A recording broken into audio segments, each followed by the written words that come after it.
ഞാൻ എന്റെ ചോദ്യത്തിലേക്ക് കടക്കാം. എനിക്ക് ധാരാളം മുസ്ലിം സുഹൃത്തുക്കളുണ്ട്. കാരണം എന്റെ കുട്ടിക്കാലത്ത് ഞാൻ അവരോടൊപ്പമായിരുന്നു ചിലവഴിച്ചത്. പക്ഷെ ഒരു ചോദ്യത്തിനുള്ള ഉത്തരം എനിക്ക് ഇതുവരെ മനസ്സിലായിട്ടില്ല. അത് അള്ളാഹു എന്ന പദത്തിന്റെ നിർവചനത്തെക്കുറിച്ചാണ്. കാരണം എന്റെ മനസ്സിലും അതേപോലെ എന്റെ മുസ്ലിം സുഹൃത്തുക്കൾ മുഖേന എനിക്ക് ലഭിച്ച വിവരങ്ങൾ അനുസരിച്ചും ഈ അള്ളാഹുവിനെ കുറിച്ചുള്ള സങ്കല്പം എന്നത് മറ്റു മതങ്ങളെ നിഷേധിക്കലും അവരുടെ സ്വന്തം വിശ്വാസത്തെ മാത്രം അങ്ങനെ തന്നെ സ്വീകരിക്കലുമാണ്. താങ്കൾ ഒരു മഹാപ്രതിഭയാണെന്ന് എനിക്കറിയാം. അതുകൊണ്ട് തന്നെ താങ്കളുടെ അറിവിൽ നിന്നും ഞാൻ അല്പം പ്രയോജനപ്പെടുത്തുവാൻ ആഗ്രഹിക്കുകയാണ്. സഹോദരൻ, നല്ലൊരു ചോദ്യമാണ് ചോദിച്ചിരിക്കുന്നത്. വളരെ പ്രാധാന്യമർഹിക്കുന്ന ഒരു ചോദ്യമാണത്. ദീർഘകാലമായി അദ്ദേഹത്തിന്റെ മനസ്സിൽ അവശേഷിക്കുന്ന ഒരു ചോദ്യമാണത്. ഇസ്ലാമിൽ അള്ളാഹുവിനെ കുറിച്ചുള്ള നിർവചനം എന്താണ്? നിർവചനം എന്നതിൽ നിരവധി കാര്യങ്ങൾ ഉൾപ്പെടുന്നു. ചില കാര്യങ്ങളെ നിഷേധിക്കുകയും മറ്റു മതങ്ങളുടെ നിർവചനങ്ങളോട് വൈരുദ്ധ്യം പുലർത്തുകയും ചെയ്യുന്നു.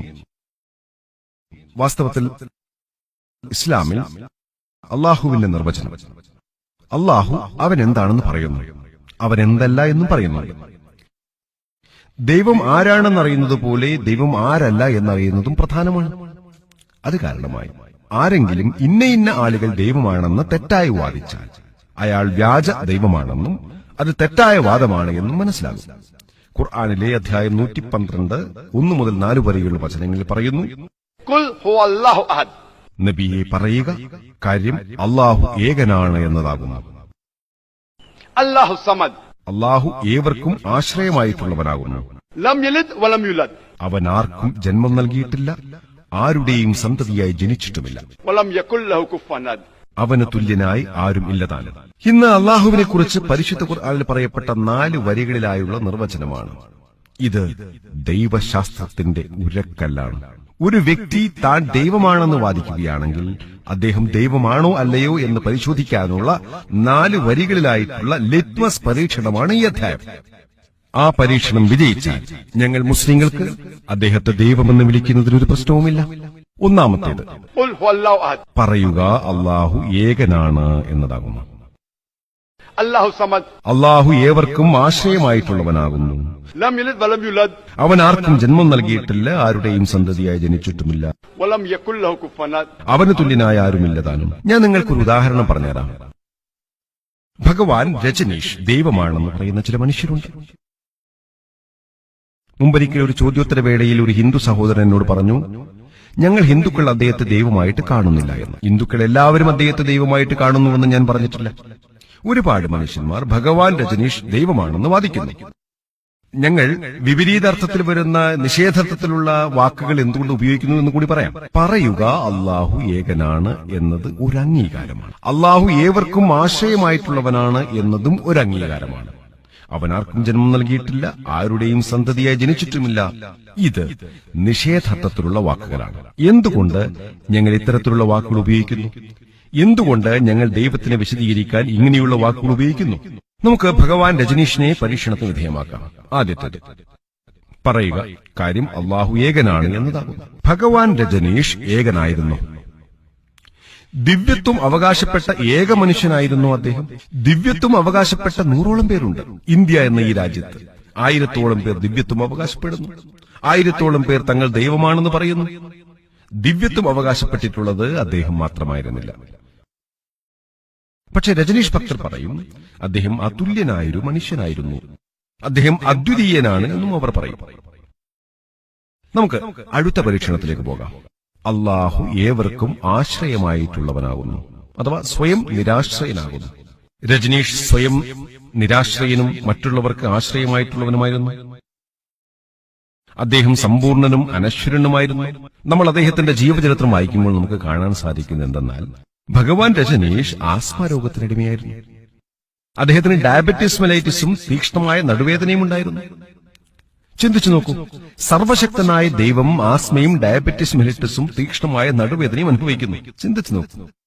മൂന്നാമത്തെ പരീക്ഷണം, അവൻ ആർക്കും ജന്മം നൽകിയിട്ടില്ല, ആരുടെയും സന്തതിയായി ജനിച്ചിട്ടുമില്ല.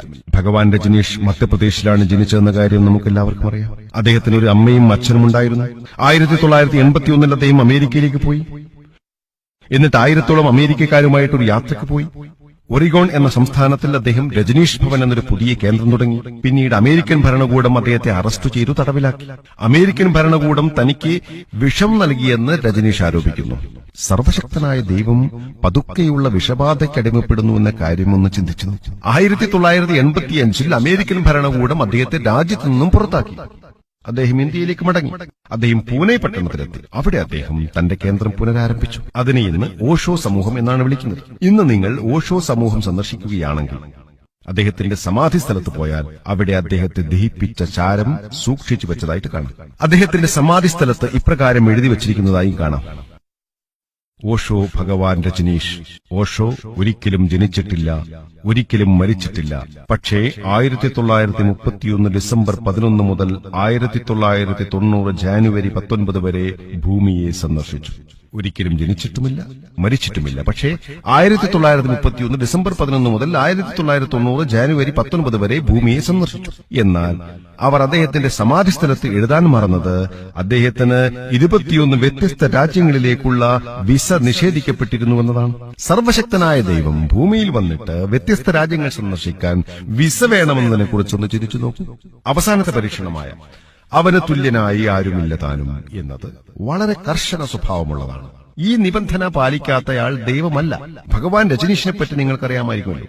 അദ്ദേഹത്തിന് ഒരു വെള്ളത്താടി ഉണ്ടായിരുന്നു. ഏതൊരു മനുഷ്യനെയും പോലെ 2 കണ്ണ്, ഒരു മൂക്ക്, ഒരു വായ, 2 കൈകൾ എന്നിവയും ഉണ്ടായിരുന്നു. ഈ ഭൂമിയിലുള്ള ഏതെങ്കിലും വസ്തുവിനോട് ദൈവത്തെ ഉപമിക്കാൻ സാധിച്ചാൽ അത് ദൈവമല്ല. ഉദാഹരണത്തിന്, ആരെങ്കിലും സർവശക്തനായ ദൈവം ആർണോൾഡ് ഷ്വാസ്നേഗറിനേക്കാൾ 1000 മടങ്ങ് ശക്തനാണെന്ന് പറയുന്നതായി സങ്കല്പിക്കുക. നിങ്ങൾ ആർണോൾഡ് ഷ്വാസ്നേഗറിനെ കുറിച്ച് കേട്ടിട്ടുണ്ടാകുമല്ലോ. മിസ്റ്റർ വേൾഡ് എന്ന പട്ടം ലഭിച്ചയാളാണ്. ലോകത്തെ ഏറ്റവും ശക്തനായ വ്യക്തി എന്നാണ് അതിനർത്ഥം. മിസ്റ്റർ യൂണിവേഴ്സ് എന്ന പട്ടവും ലഭിച്ചയാളാണ് അദ്ദേഹം. പ്രപഞ്ചത്തിലെ ഏറ്റവും ശക്തനായ വ്യക്തി എന്നാണ് അതിനർത്ഥം. ഈ ലോകത്തെ എന്തിനോടെങ്കിലും ദൈവത്തെ ഉപമിക്കാൻ സാധിച്ചാൽ അത് ആർണോൾഡ് ഷ്വാസ്നേഗർ ആകട്ടെ, ധാരാസിംഗ് ആകട്ടെ, കിങ് കോങ് ആകട്ടെ, ഇവരെക്കാളെല്ലാം 1000 മടങ്ങോ മില്യൺ മടങ്ങോ ശക്തനാകട്ടെ, ഈ ലോകത്തെ എന്തിനോടെങ്കിലും ദൈവത്തെ ഉപമിക്കാൻ സാധിച്ചാൽ പിന്നെ അത് ദൈവമല്ല. അപ്പോൾ സഹോദര, ചുരുക്കത്തിൽ ഇതാണ് ദൈവം എന്നതിന്റെ നിർവചനം. നിങ്ങളുടെ രണ്ടാമത്തെ ചോദ്യം: മറ്റു മതങ്ങളിലെ ദൈവത്തെക്കുറിച്ചുള്ള നിർവചനങ്ങളോട് ഇസ്ലാമിലെ ദൈവത്തിന്റെ നിർവചനം എന്തുകൊണ്ട് വൈരുദ്ധ്യം പുലർത്തുന്നു? ഈ ചോദ്യത്തെക്കുറിച്ച് എനിക്ക് പറയാനുള്ളത് എന്തെന്നാൽ, വാസ്തവത്തിൽ മറ്റു മതങ്ങളിലെ ദൈവത്തെക്കുറിച്ചുള്ള നിർവചനത്തിന് അള്ളാഹുവിനെ സംബന്ധിച്ചുള്ള നിർവചനം എതിരാണെന്നത് ഒരു തെറ്റിദ്ധാരണയാണ്. മറ്റ് മതസ്ഥരുടെ ആചാരങ്ങളോട് വൈരുദ്ധ്യം പുലർത്തുന്നു എന്നതിനോട് ഞാൻ യോജിക്കുന്നു. പക്ഷേ മറ്റ് മതഗ്രന്ഥങ്ങളോട് വൈരുദ്ധ്യം പുലർത്തുന്നില്ല. കാരണം ദൗർഭാഗ്യമെന്ന് പറയട്ടെ, മിക്ക മതങ്ങളുടെയും അനുയായികൾ, അത് ഹൈന്ദവരാകട്ടെ ക്രൈസ്തവരാകട്ടെ, അവരാരും തന്നെ അവരുടെ സ്വന്തം മതഗ്രന്ഥങ്ങൾ വായിക്കുന്നില്ല. അമുസ്ലിങ്ങളുടെ പ്രവർത്തനങ്ങളോട് വൈരുദ്ധ്യം പുലർത്തുന്നുവെങ്കിൽ അവരുടെ വേദഗ്രന്ഥങ്ങൾ പരിശോധിച്ചാൽ ചില കാര്യങ്ങൾ മനസ്സിലാക്കാൻ സാധിക്കും. നിങ്ങൾക്ക് ഏതെങ്കിലും മതത്തെക്കുറിച്ച് അറിയാൻ ആഗ്രഹമുണ്ടെങ്കിൽ ആ മതത്തിന്റെ വേദഗ്രന്ഥത്തെ മനസ്സിലാക്കാൻ ശ്രമം നടത്തിയാൽ മതി. മതങ്ങളുടെ അനുയായികളുടെ പ്രവൃത്തികളെ നിരീക്ഷിച്ച് മാത്രം ഒരു മതവും മനസ്സിലാക്കാൻ ശ്രമിക്കണം. ഒരു ഉദാഹരണം: സിഖ് മതത്തിൽ ദൈവത്തെക്കുറിച്ചുള്ള നിർവചനം മനസ്സിലാക്കണമെങ്കിൽ ഏറ്റവും നല്ല മാർഗം ഗുരുഗ്രന്ഥ് സാഹിബ് പരിശോധിച്ചാൽ മതി. അതിനെ ആദിഗ്രന്ഥ് എന്ന് പറയുന്നു. ഗുരുഗ്രന്ഥ് സാഹിബിലെ ആദ്യത്തെ വാള്യം, ആദ്യത്തെ അധ്യായം, ആദ്യത്തെ വചനം നിങ്ങൾ വായിച്ചു നോക്കൂ. ഇതിനെ ജാപ്പുജി എന്നല്ലേ പറയുന്നത്? അതെ. അതിലെന്താണ് പറയുന്നത്? ദൈവം ഏകനാണ്, അവനെ സത്യമെന്ന് വിളിക്കുന്നു, അവനെ അനശ്വരൻ എന്ന് വിളിക്കുന്നു, അവൻ അസ്തിത്വമുള്ളവനാണ്, അവൻ കരുണയുള്ളവനാണ്, അവൻ ഭയത്തിൽ നിന്നും താക്കീതിൽ നിന്നും സ്വതന്ത്രനാണ്. സിഖ് മതത്തെക്കുറിച്ച് നിങ്ങൾ മനസ്സിലാക്കിയാൽ അത് ഏകദൈവത്തിൽ വിശ്വസിക്കുന്നുവെന്നും വിഗ്രഹാരാധനയിലും അവതാരങ്ങളിലും വിശ്വസിക്കുന്നില്ലെന്നും മനസ്സിലാകുന്നു. പ്രത്യക്ഷ രൂപത്തിൽ ദൈവത്തെ ഓംകാരയെന്നും അപ്രത്യക്ഷ രൂപത്തിൽ ഏക് ഓംകാരയെന്നുമാണ് പറയുന്നത്. സിഖ് മതഗ്രന്ഥങ്ങൾ വായിച്ചാൽ ദൈവത്തിന് വ്യത്യസ്ത നാമവിശേഷണങ്ങൾ നൽകിയിട്ടുണ്ടെന്ന് മനസ്സിലാകും. ദൈവത്തെ സപ്തനാമ, വിശുദ്ധനാമം എന്ന് വിളിക്കുന്നു. ദൈവത്തെ കർത്താവ്, സ്രഷ്ടാവ് എന്ന് വിളിക്കുന്നു. ദൈവത്തെ റഹീം, കരുണാനിധി എന്ന് വിളിക്കുന്നുണ്ട്. ദൈവത്തെ കരീം, ഉദാരപ്രകൃതിയുള്ളവൻ എന്ന് വിളിക്കുന്നുണ്ട്. ദൈവത്തെ വാഹേ ഗുരു, സത്യമായ ഏകദൈവം എന്ന് വിളിക്കുന്നുണ്ട്. അതുകൊണ്ട് വേദഗ്രന്ഥങ്ങളിലേക്ക് മടങ്ങിയാൽ സിഖ് മതത്തിലും ഇസ്ലാമിലും ദൈവത്തെക്കുറിച്ചുള്ള നിർവചനം ഒന്നാണെന്ന് മനസ്സിലാക്കാൻ സാധിക്കും. അതുപോലെ നിങ്ങൾ ഹിന്ദു മതത്തിലേക്ക് പോയാൽ ഹൈന്ദവ വേദഗ്രന്ഥങ്ങളിലും ഹൈന്ദവ ഉപനിഷത്തുകളിലും, ഉദാഹരണത്തിന് ഛന്ദോഗ്യോപനിഷത്ത് 6-ാം അധ്യായം 2-ാം ഘട്ടം 1-ാം വചനത്തിൽ ഇക്കം ഇവിദത്വം, ദൈവം ഒന്നേ ഉള്ളൂ, രണ്ടാമതൊന്നില്ല എന്ന് പറയുന്നു. ശ്വേതശ്വേതാരോപനിഷത്തിൽ 6-ാം അധ്യായം 9-ാം വചനത്തിൽ നാച്ഛസ്യ കസിജ്ജനിത നജതിഭ, ദൈവത്തിന് മാതാപിതാക്കളില്ല, അവന് മുകളിൽ ആരുമില്ല, അവന് രക്ഷാധികാരികളുമില്ല എന്ന് പറയുന്നു. ശ്വേതശ്വേതാരോപനിഷത്തിൽ 4-ാം അധ്യായം 19-ാം വചനത്തിലും യജുർവേദത്തിൽ 32-ാം അധ്യായം 3-ാം വചനത്തിലും നതസ്യ പ്രതിമ അസ്ഥി, ദൈവത്തിന് പ്രതിമ ഇല്ല എന്ന് പറയുന്നുണ്ട്. സംസ്കൃതത്തിൽ പ്രതിമ എന്ന വാക്കിന് പ്രതിച്ഛായ, ഫോട്ടോ, വരച്ച ചിത്രം, വിഗ്രഹം, പ്രതിമ, ശില്പം എന്നൊക്കെയാണ് അർത്ഥം. അതുകൊണ്ട് നതസ്യ പ്രതിമാസ്തി, ദൈവത്തിന് പ്രതിച്ഛായയില്ല, ഫോട്ടോയില്ല, വിഗ്രഹമില്ല, പ്രതിമയില്ല, ശില്പമില്ല എന്നൊക്കെയാണ് അർത്ഥം. പക്ഷെ എന്നിട്ടും ഹൈന്ദവർ വിഗ്രഹാരാധന ചെയ്യുന്നതായി കാണാം. ആരെയാണ് കുറ്റപ്പെടുത്തേണ്ടത്? ഞാൻ വേദങ്ങളിൽ നിന്നുമാണ് ഉദ്ധരിക്കുന്നത്. ഹൈന്ദവ ഗ്രന്ഥങ്ങളിലെ സുപ്രധാന ഗ്രന്ഥങ്ങളാണ് വേദങ്ങൾ. എന്നിട്ടും ഹൈന്ദവർ വിഗ്രഹാരാധന ചെയ്യുന്നതായി കാണാം. എന്തുകൊണ്ടാണ് ഇങ്ങനെ?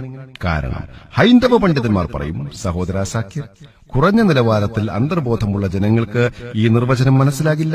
അതുകൊണ്ട് ഏകാഗ്രതയ്ക്ക് വേണ്ടി വിഗ്രഹാരാധന നടത്തുന്നു. അന്തർബോധത്തിന്റെ ഉയർന്ന നിലവാരത്തിലെത്തുമ്പോൾ വിഗ്രഹം ആവശ്യമില്ല.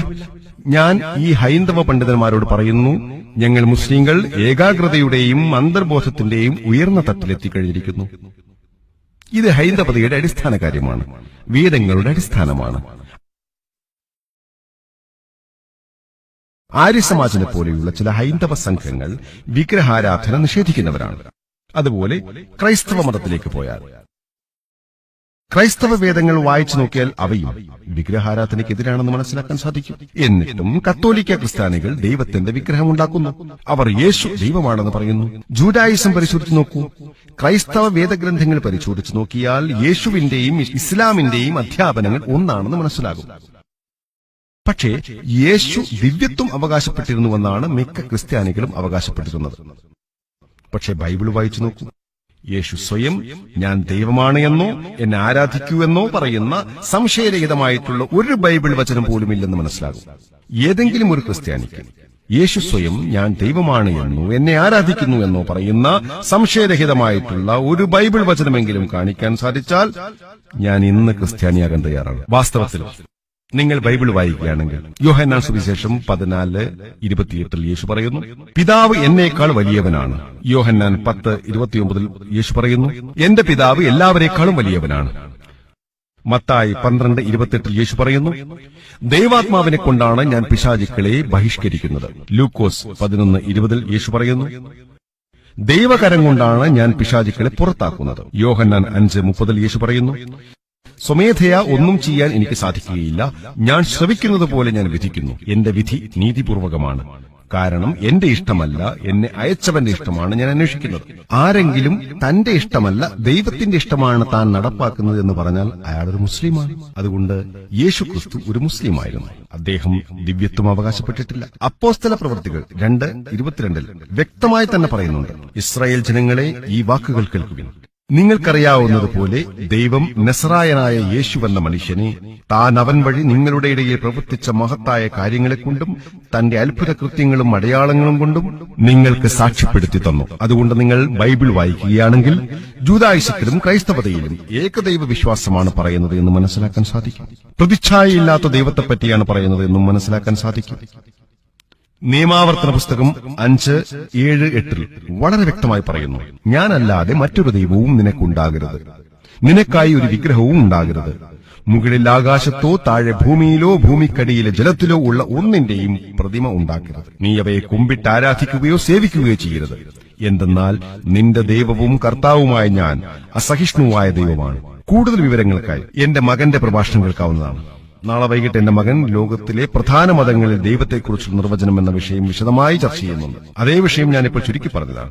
അപ്പോൾ നിങ്ങൾക്ക് എല്ലാ മതത്തിലും പറയുന്നത് ഏകനായ ദൈവത്തിൽ വിശ്വസിക്കാനും ചിത്രങ്ങളും വിഗ്രഹങ്ങളും പാടില്ല എന്നും ദൈവത്തെയല്ലാതെ മറ്റാരെയും ആരാധിക്കരുതെന്നും മനസ്സിലാക്കാൻ സാധിക്കും. ഞാൻ ഉത്തരം പറഞ്ഞു എന്ന് വിശ്വസിക്കുന്നു.